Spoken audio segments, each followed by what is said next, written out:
ప్రస్తుతం దేశంలో దాదాపు అందరికీ బ్యాంకు ఖాతా ఉంది. కేంద్ర రాష్ట్ర ప్రభుత్వాల పథకాలను సద్వినియోగం చేసుకోవాలంటే బ్యాంకు ఖాతా తప్పనిసరి. ఈ క్రమంలో చాలా మందికి ఒకటి కంటే ఎక్కువ బ్యాంకుల్లో అకౌంట్లు ఉంటున్నాయి. ఇలా ఒకటి కంటే ఎక్కువ బ్యాంకుల్లో అకౌంట్లు ఉంటే భారీ జరిమానా విధిస్తారంటూ ఇటీవలే ఒక పోస్ట్ సోషల్ మీడియాలో వైరల్ అవుతోంది.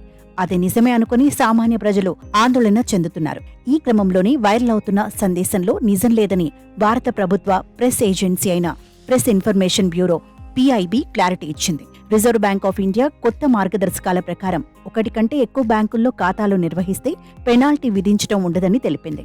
RBI అటువంటి మార్గదర్శకాలను జారీ చేయలేదని స్పష్టం చేసింది. ఇలాంటి ఫేక్ న్యూస్ పట్ల జాగ్రత్తగా ఉండాలని సూచించింది. ఫేక్ వార్తలను ప్రచారం చేసే వారిపై కఠిన చర్యలు తీసుకుంటామని హెచ్చరించింది.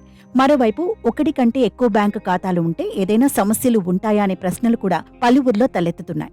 5 కంటే ఎక్కువ బ్యాంకు ఖాతాలు తెరిస్తే ఛార్జీలు చెల్లించాల్సి ఉంటుందా? ఇలా ఎన్నో ప్రశ్నలు బ్యాంకు ఖాతాదారుల మదిలో మెదులుతున్నాయి. అయితే ఒక వ్యక్తి ఎన్ని బ్యాంకు ఖాతాలనైనా కలిగి ఉండవచ్చని, దీనికి సంబంధించి ప్రభుత్వం నుంచి ఎలాంటి నిబంధనలు లేవని నిపుణులు అభిప్రాయపడుతున్నారు.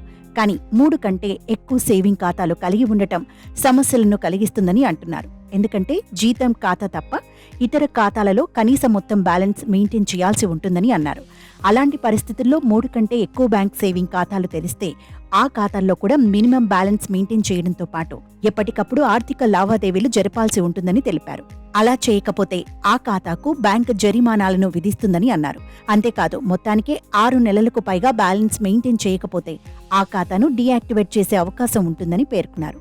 కాబట్టి ఎక్కువ ఖాతాలు తెరిచి ఉపయోగించకుండా ఉంటే వాటిని క్లోజ్ చేసుకోవడం మంచిదని సూచిస్తున్నారు. లేదంటే ప్రతి నెల లేదా ఏడాదికి జరిమానా రూపంలో పన్నులను వసూలు చేస్తారని, కాబట్టి అవసరం మేరకు బ్యాంకు ఖాతాలను ఉంచుకొని మిగతావి రద్దు చేసుకోవాలని నిపుణులు చెబుతున్నారు.